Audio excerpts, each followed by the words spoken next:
Good afternoon. Well, you're going to have to bear with me as I'm going to try to be editing here on the fly. As we were not expecting to get up here this late. And I'm still going to try to get you out of here as quickly as I can before 3 o'clock this afternoon. Is my goal. I know there's some more graduation events taking place and all that. It's been quite a week. This has been one of the busiest weeks for me as a pastor and so far in Stonehill. Almost every day there's been something. We've got many families in crisis. There are many things happening, many things going on. Some of it, some of you might be aware of. Some of it we will be sharing with you over the next couple of days. I had the opportunity of very early in the morning having prayer with people having surgery, meeting with couples who are mourning loss.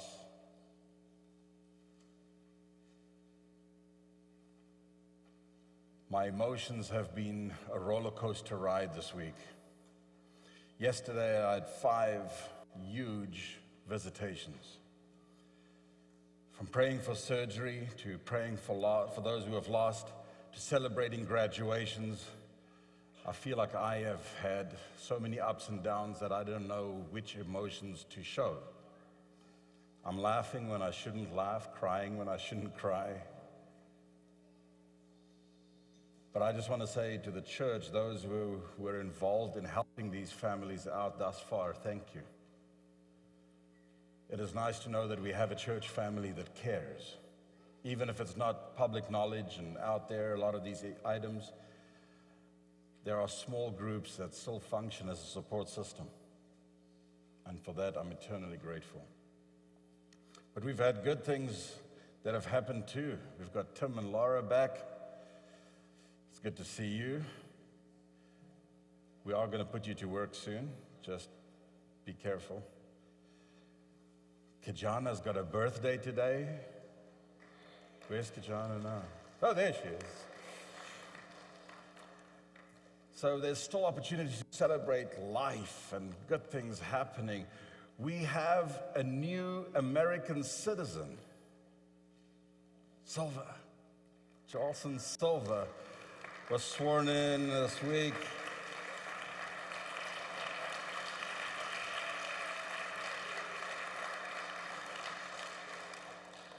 His wife was supposed to be as well, but she decided to go to Brazil. Well, she's got some academic work, but they're trying to work on rescheduling it. But it seems that went much faster than we figured. So we just rejoice with you. It's a great milestone, and as a naturalized citizen, welcome to the club.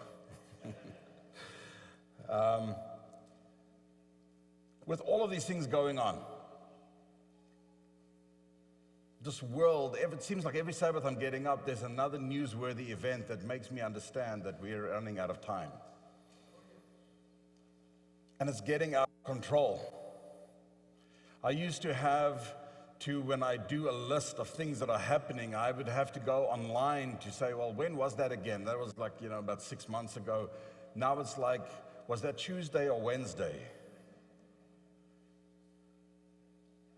And I shared last week as we started talking about courage, how it takes courage for us to face this. And from the time I preached last week to now, we've had more shootings. More school shootings. It is getting crazy. We're looking at what's happening in this world. And at a time when we celebrate those who have paid the ultimate price, as we celebrate this Memorial Day weekend. And again, for those of you who don't know, and Silva, I'm sure you remember from studying for your test for citizenship, this isn't just a long weekend to have barbecues. This is a weekend in which we celebrate those who courageously went and laid down their lives so that you and I have the opportunity to barbecue in freedom. But not before we come to church to worship in freedom. One of the things that stood out for me the first time I ever found myself in Washington, D.C., as I walked through the memorials, huge, carved in several of the walls and the displays, were the words, "Freedom is not free." And so this weekend we celebrate those who had paid dearly, but courageously,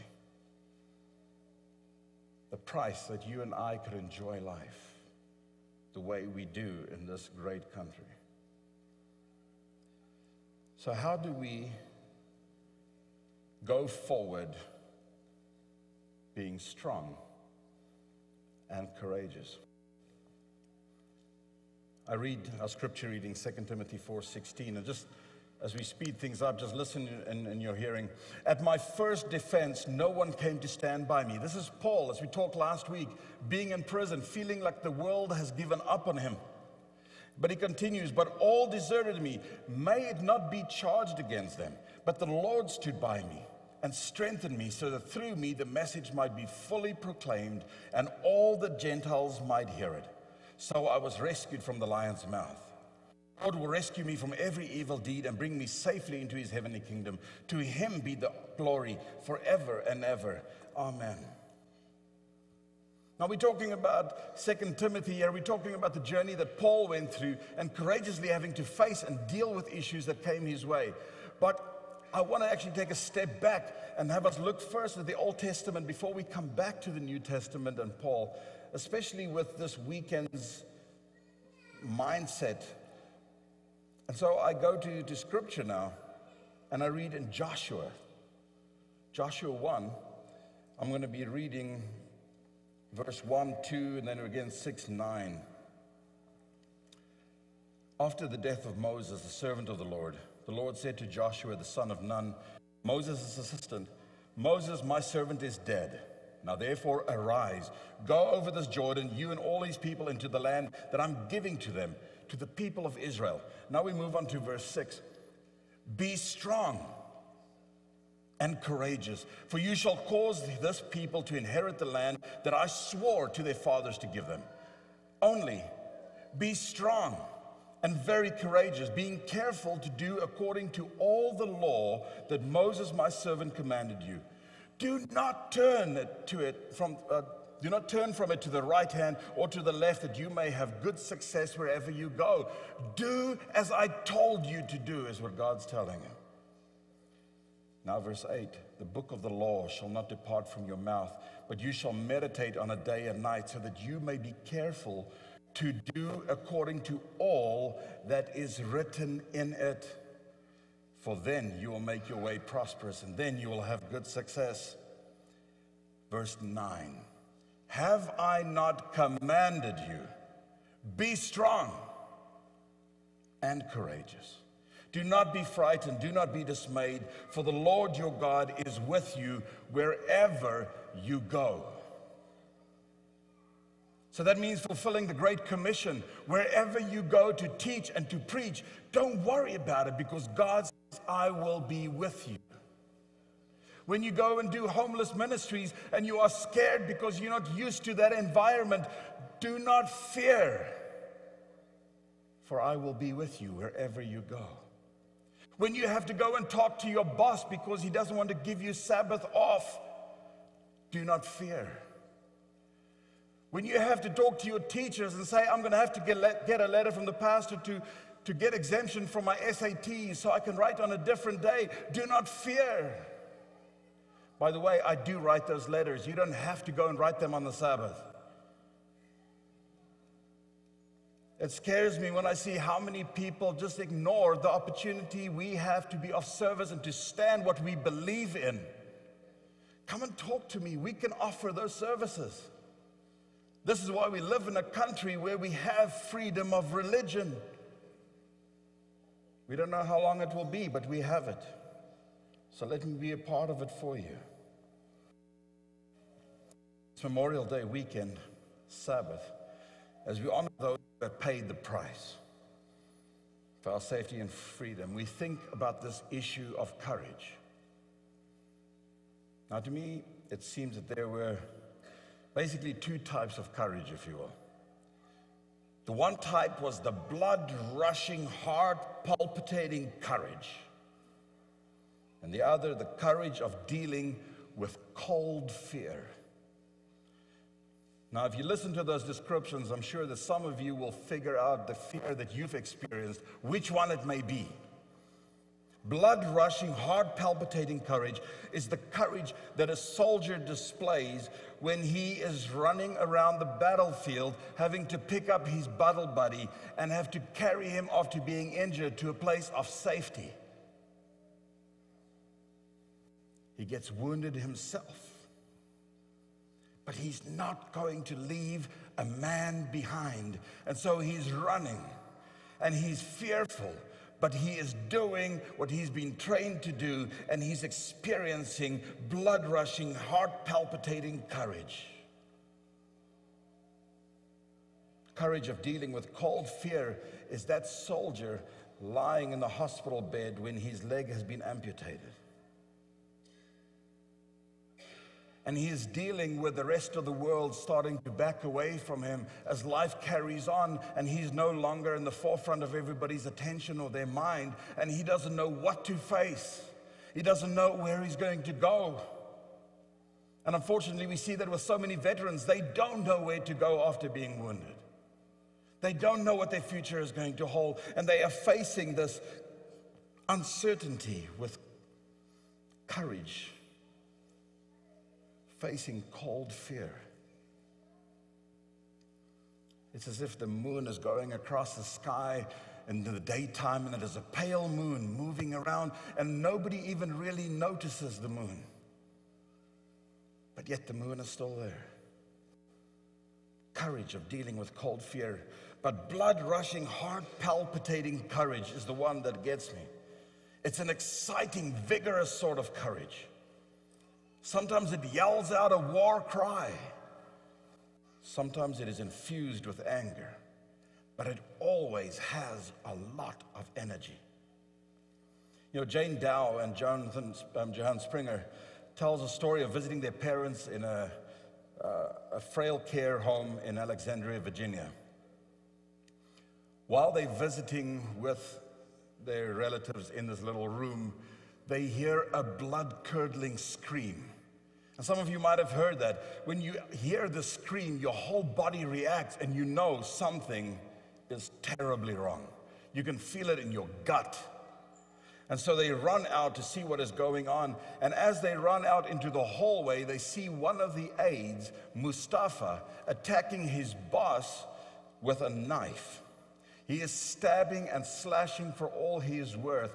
And here we have all these frail care patients in their rooms with a handful of family members visiting, dealing with a lunatic, slashing and stabbing as he goes. His boss's name was Hobbs, but as he was screaming out for help, John actually ran out and grabbed Mustafa by the arm and started wrestling him down, forgetting about himself, but in the process getting stabbed several times. He even slashed right across the face, so bad that he had to get 48 stitches. But he still kept on wrestling because he knew that the older people couldn't defend themselves against this lunatic.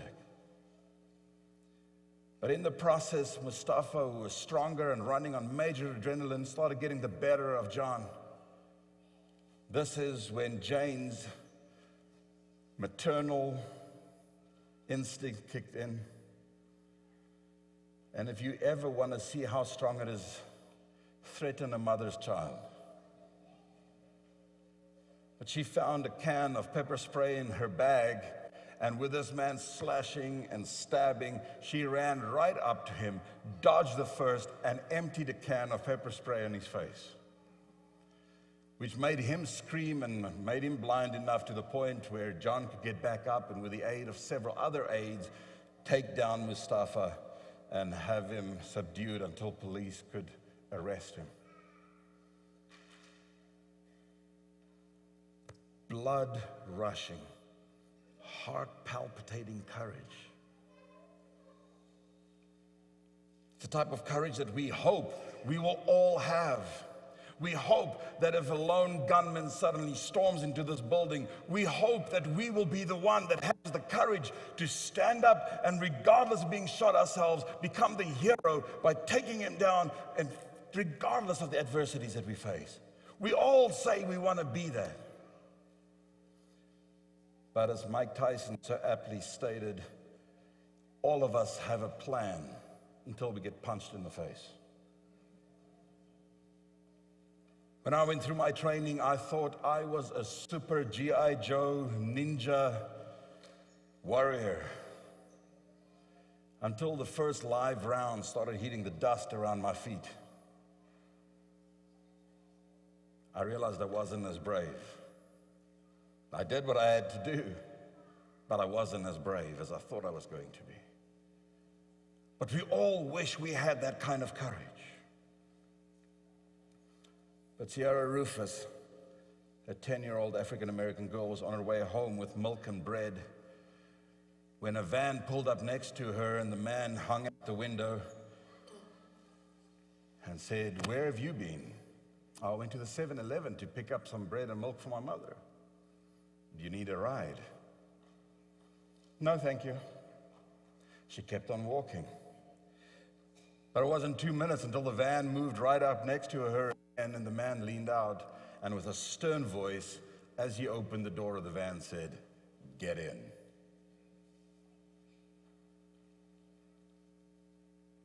Well, it's at this point where a child, hearing authority and a voice, having been raised to listen to those in authority, senses that maybe she should get into the van. And little Sierra got up, climbed into the front seat of the van, and as they were about to drive off, Monique Williams, a mother in the parking lot observing what is going on, just has a gut feel something is wrong. And she drives up and she says, "Little girl, do you know this man?" "No." She immediately spun around and pulled right up against the van to the point where the man couldn't back out or move forward. A policeman in the parking lot observing this all happen comes over, and praise the Lord, the man is arrested. His van filled with child pornography and things that seem to have been purchased recently at a Lowe's type store. Who knows what might have happened? You don't want to speculate, but you and I have watched enough TV shows to know that this was not a man wanting to take a girl home safely. But praise the Lord for a mother who said, "I don't care, I'm not going to let her be taken. I'm going to put myself in harm's way to protect this girl." I like that sort of courage, this blood-rushing, heart-palpitating courage, where you know, I could not make it out of this, but I will do it because I'm trying to protect somebody. We live in perilous times. We look at everything that's been going on in this world, the state, even the city. It's not a matter of when will we be infiltrated by terrorists. It's too late for that. It has already happened. Whether people want to use the term domestic terrorism or not, if there is someone who's willing to take up a gun and cause carnage for their own personal and selfish gain, it is terrorism. And this country is not immune to it and hasn't been for a long time. As I mentioned last week, it scares me when children say, "I'm not surprised that our school got shut up. I knew it was only a matter of time." What kind of world are we living in when children going to school knows it's only a matter of time before someone is going to come and shoot them?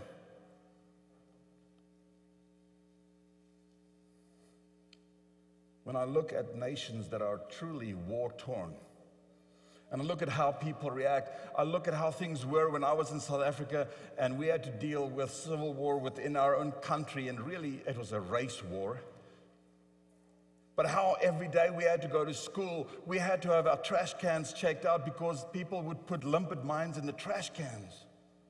So when a child would throw an empty Coke can into the trash can, an entire school block would be leveled. This is what we faced every day, but it became part of who we were, and it was just a matter of, well, we just have to do this extra check.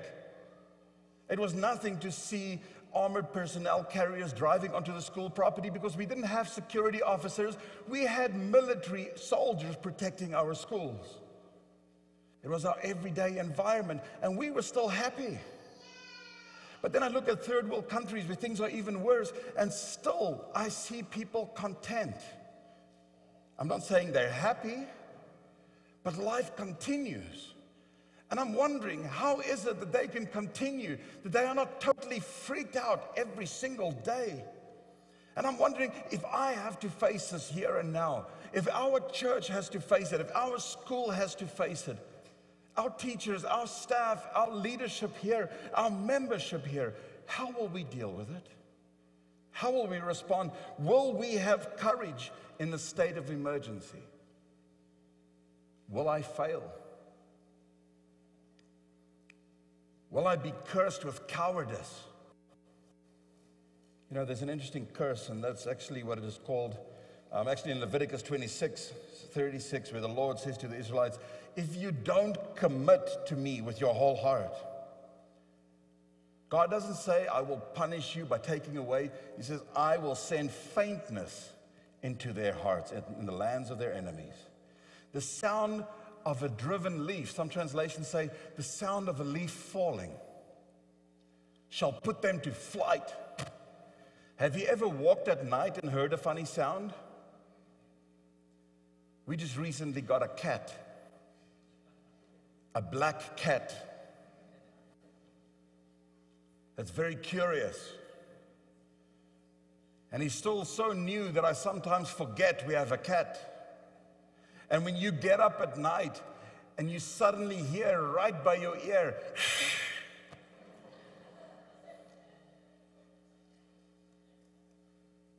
let's just say I'm very glad the restroom was close by. But the sound of a falling leaf could make the men run with cowardice. And they will flee as one who is fleeing from the sword. And they shall fall when no one is even pursuing them. That's what fear can do to you. Cowardice is a curse. Oh, that we may have courage to face the things that are coming our way. And I'm not talking about ISIS. I'm talking about the challenge we face on a day-to-day basis. How am I going to survive? I'm talking about situations that our church members have had to face this very week. When life is at stake, when lives are lost, to have courage to persevere and to keep on going. But the Lord said to Joshua, have I not commanded you? Be strong and courageous. Do not be frightened and do not be dismayed, for the Lord is with you wherever you go. You know, it's an interesting thing. If you go through the Bible and ask yourself, and maybe I should ask you, what do you think is the most repeated imperative in all of Scripture? I heard something. Do not be afraid. Do not be afraid. You know, a lot of people say, well, it's love your neighbor. Do not be afraid. Fear not. It is the most repeated imperative throughout Scripture because God knows our nature. But He says, fear not, because I'm with you. God calls us to courage. And you might be saying to yourself, now how do I find this courage? I thought I was strong, but you're making me feel like I'm not as strong as I thought. See, I think courage is built up by the stories we share with our children in Sabbath school, in church. In times we have testimonies, in times we meet in small groups, we share experiences that build our strength, that build our courage. I mean, we're so impressed as a small child Have you observed when they listen and hear the story of David and Goliath for the first time? Whoa. I remember my daughter, when I had to tell her, you know how daddy's big, right? Well, Goliath, if you stood on top of my head, would still be taller than that. Whoa. And David, he was maybe just a little bit taller than you. But he faced the giant. And he only had a sling. He didn't have an AK-47. Just a sling. And 1, 2, 3, 4, 5 little stones he took. And you know the song? Okay? But suddenly the stories become alive. And as if little David could do that. Wow. Imagine what I could do with the Lord on my side. You look at the reaction of kids in Sabbath school when they hear these stories. We hear the stories of a fiery furnace. Kids, you remember when you burned your finger on the oven? Well, this oven was so hot that you couldn't even touch it. When you even walked close to it, man down. People just fainted and died from the heat outside of the oven. And the king said, throw these men in. And they got inside and they're flossing in the okay, they weren't flossing. But they're in the oven and there's someone else with them. See, they're not afraid because God is with them. Even the king said, whoa, come on out. They didn't even smell like fire. And you know, we're in Texas, we barbecue. The minute you even think about a barbecue, you're already smelling like a barbecue. But with God, they had to fear nothing. Great courage. Story of Gideon. Attacking the largest army in the then known world with 300 men. Now, coming from a military background, that is suicide. That's not even psych ops. That is psycho. But with God, do not fear. Daniel in the lion's den. Have you and I forgotten the story of Daniel and the lion's den? Now, maybe it's because you haven't heard a lion roar. I mean, truly roar. I'm not talking about starting a movie and seeing the Metro-Goldwyn-Mayer lion. I'm talking about camping in Africa and waking up with a I can't even do it justice. But a lion a mile or two away can roar where you can feel it in your spine. There's a power that will scare the daylights out of you. But fear not. And Daniel was thrown into an entire den filled with lions that had been starved for days, purely for this moment. Deborah, a woman. Now, I'm not saying woman in a derogatory way. But in biblical times, it was derogatory. Women had no say, no power, no nothing. They weren't trained. But Deborah felt the calling of the Lord, and she's leading not just other women, she's leading the warriors into battle. A woman. There was nothing, nobody expected anything from a woman. But she said, I'm a child of God. It's not about man, woman, it's about me being a child of God, and God called me, and anywhere I can go with Jesus. There's a story of Jael, who snuck into Sisera's tent and drove a stake through his eye into, I'm going to go into details. But courage to deal with the worst that the devil can throw your way. Courage, because you know who your Savior is. There are stories of courage in the New Testament. Disciples after the resurrection, going to the temple, knowing full well that the Pharisees and the soldiers there want to eradicate any notice of Jesus. But they say, I'm going to go to the temple and preach the resurrected Jesus. I don't care what the soldiers do to me. I cannot keep quiet, because anywhere with Jesus I can safely go. Are you that convicted of your faith? Are you that strong in your belief that you are willing to step up on the stairs of the White House of Capitol Hill and say, Mr. President, ladies and gentlemen of the Congress, I can no longer keep quiet. I don't care what you do to me. Anywhere with Jesus, I can safely go. There's a story of Paul in the dungeon, as we discussed last time.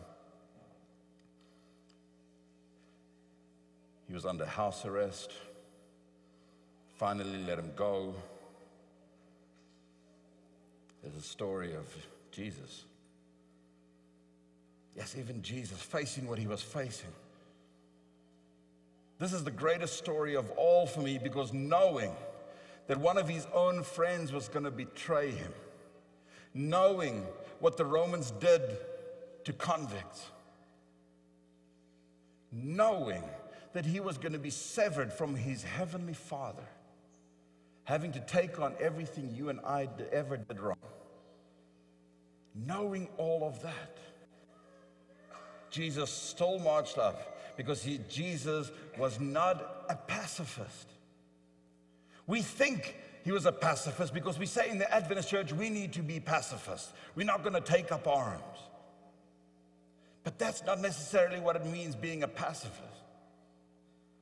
See, and Jesus definitely was not a pacifist, because he was the one that took the battle where it needed to go, regardless of the consequences. He doesn't just go silently as he goes to Jerusalem.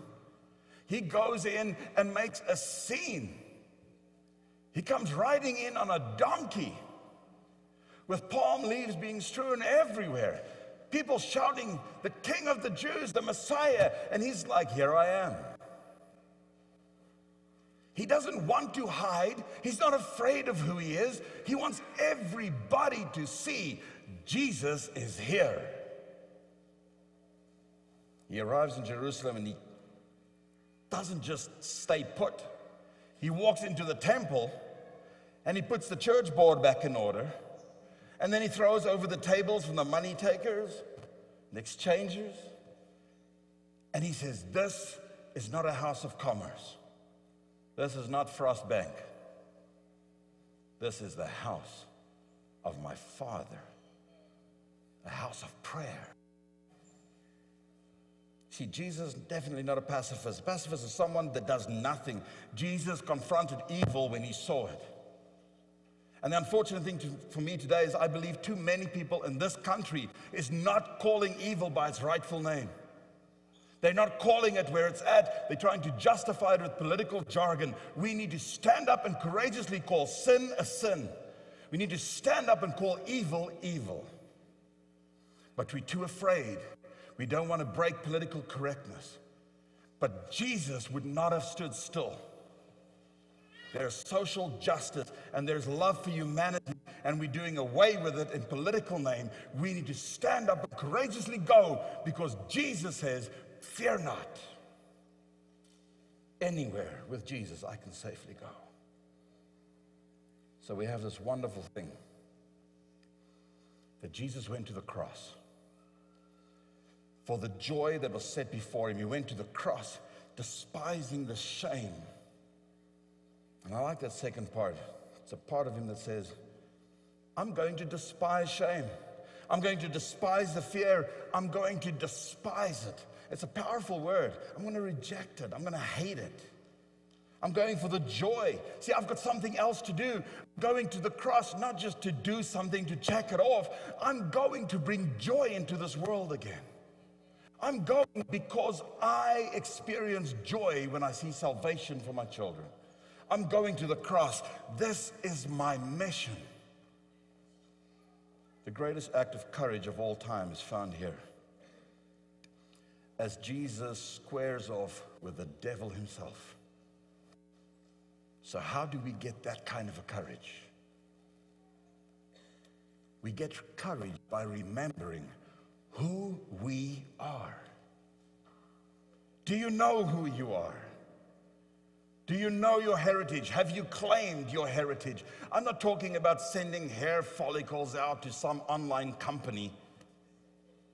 I'm talking about reading scripture where you find out that you are a chosen son or daughter of God the Father, the one who created everything that is, the one who sustains everything that is, the one who is the same yesterday, today, and forever. You are a son or a daughter of God. Paul writes to Timothy, he says, Timothy, I know you're petrified. Standing in front of Stone Hill is scary sometimes. Facing the church board, facing the conference is scary. Having to preach the gospel when half the congregation's asleep is challenging. But Timothy, God has not given you a spirit of fear, but of power and of love and of a sound mind. Now you need to live your life to the full and live it abundantly. Live it filled with courage. I think in some ways it's easier to be courageous when one is facing this blood-rushing, heart-palpitating situation. So there's a real test of courage when one comes to the courage of dealing with a cold fear. Talking about Paul, been in prison, house arrest, there for 2 years. Then they release him. And scholars think that he went to Spain. There's no certainty on whether he actually did go to Spain or not. But he comes back to Rome. And in the year 64 CE, the arena of the Circus Maximus, some of the stores there caught fire, and 14 of the districts in Rome completely destroyed. Actually, 4, were destroyed completely, and 7 badly damaged. Nero was not at Rome in the time, but when he came back, the whole city, knowing that he wanted to rebuild Rome, put the blame squarely on him. So what does he do? He turns around and puts the blame on the Christians. It seems that at the time Paul was arrested, he was arrested secretly. I can think of nothing more terrifying than being arrested and nobody knowing you were arrested. Have you guys ever seen the show In Prison Abroad? Now that's some bad juju right there. We always joke and say, I don't want to go and be locked up in a Mexican prison. I'll take my chance with a Mexican prison. I don't want to be locked up in China or North Korea for that matter, without anybody knowing it. He's preaching at church. He's standing up front. He's looking at Carlo. He's preaching his sermon. He walks up the back door, and nobody sees the pastor ever again. Now, you rejoice because you have a church board and you hire a new pastor. That's not a problem. But my poor wife and the pastor's wife and daughter, it is scary when this happens. And this is what happened to Paul. And as I shared with you last week, nobody knows. And so they send out the church board to go and find him somewhere. They travel the world. And eventually, Onesiphorus finds him, and then Luke finds him. And he says, I'm so glad that you are here.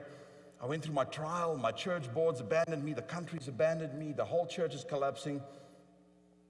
But at this time, thousands of other Christians died too. They were thrown to lions. They were being burned on crosses all over.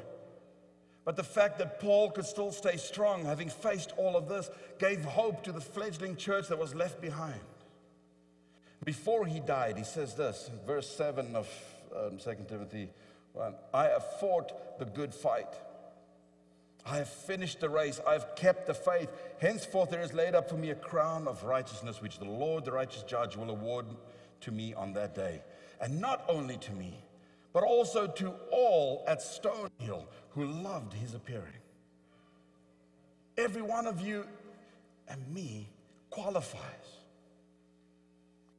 When the man is languishing in prison, that takes a special kind of courage, knowing what's about to happen to you, and still say, bring it on, because I know who my God is. and I know I'll get my reward. We had some family friends who died of cancer here a while back. Well, quite a while back now. But I remember talking to the wife, telling her the story of how, knowing that the doctor had only given him just days, every time she would walk into the room, he would still be working out with his weights. She said his arms were no bigger than or thicker than a broomstick, but yet he kept on sitting there with 3-pound weights saying, I will pump iron until the day I die. I'm not going to let this get me down.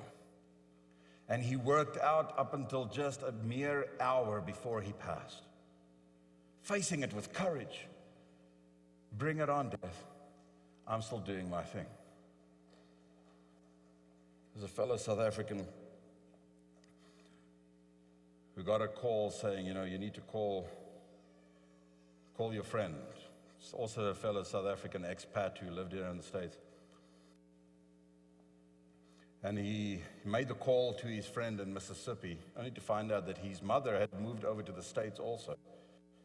They were going through a rough patch. You see, when they came over, as most of us South Africans do, we try to find a place that reminds us of home to help us be better acclimated. This man owned an engineering firm in South Africa. He was pretty well off, so when he liquidated all his assets and came over, he had a fair amount of capital to buy a house, to set himself up, buy a car before he found a local job. And they moved to Mississippi after fleeing South Africa, having been robbed many a time at gunpoint. One of the main reasons many South Africans moved out. They decided that Mississippi would be safer for them. It was similar climate. There was opportunities for him to work. And after they had just settled in, laid fresh tiles, redid the whole house, there was a little storm by the name of Katrina that moved into the area and destroyed their entire home, their entire neighborhood. And all they could take with them was what they could fit into the trunk of the car. And the old mother, the grandmother, kept on saying, my sewing machine, put in my sewing machine, put in my sewing machine. Said, you can leave all my other stuff, but put in the sewing machine. Because she knew that she could survive with her sewing machine.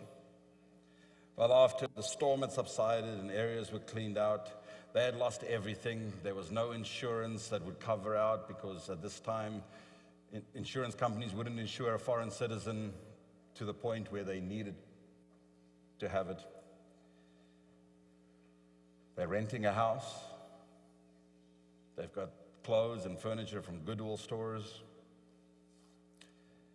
But as my friend made the call to the old lady to talk to her and find out what was going on, he said, how are you holding up? And she said, oh, God is so good.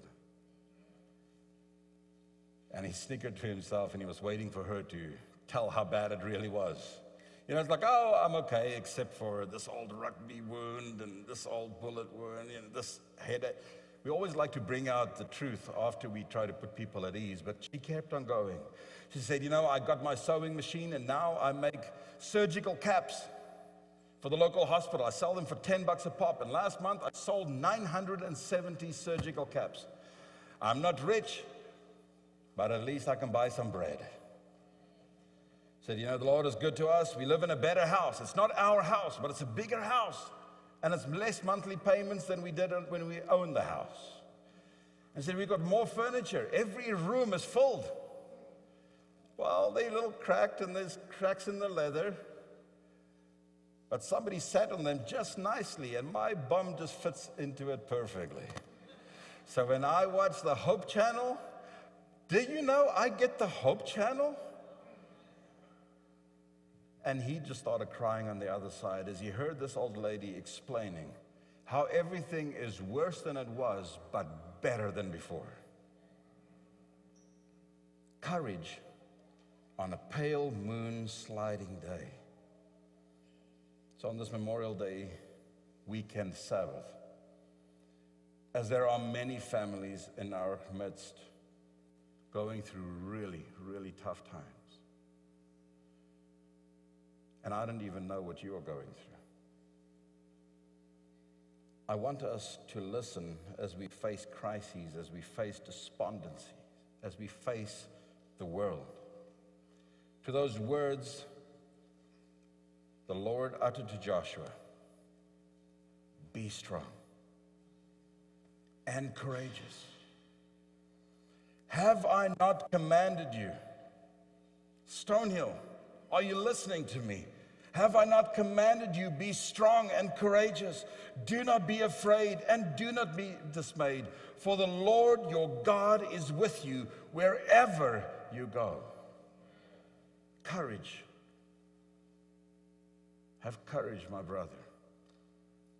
Have courage, my sister. Have courage, Stonehill. The hymn says, thy cross is lifted over us. We journey in its light. The crown awaits the conquest. Lead on, O of might. May God bless you as you with courage take on the week before you. Amen. Lord God, we can't wait for that glorious day. But until such a time as you come to take us to be in your presence, I pray, Lord, for the courage we need to persevere day to day. May we seek your face. May we seek your will, your love, your courage, and may we share what we find with others. And Lord, I pray a special blessing on this congregation and everybody within the range of my voice. Bless, hold, courage, and protect every single person here. In particular, Lord, I want to pray a special blessing on our graduates. Everyone moving on to the next level of their academic journey. Continue to walk with them, and may they face those challenges fearlessly, knowing that you are with them every step of the day. Lord, this I pray in your wonderful and loving name. Amen.